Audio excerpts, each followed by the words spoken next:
Don't worry. Don't worry about it while we got to bomb the world. Things take time. You can't expect it all at once. A job, a house, a doctor. Yeah, but you've been around. How come you don't have that already? It's a free country and you got to believe in it and go for it. We can't do it all for you. See what we got on our hands, this mess in the Middle East? Somebody's got to step in. They need cops to set it up. And we're the best because we got the cops.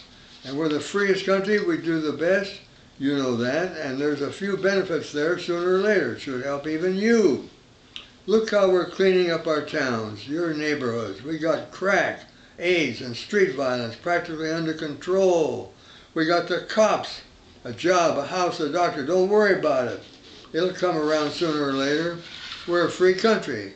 Don't worry so much about it. Remember, we got plenty of cops. Remember January 1991.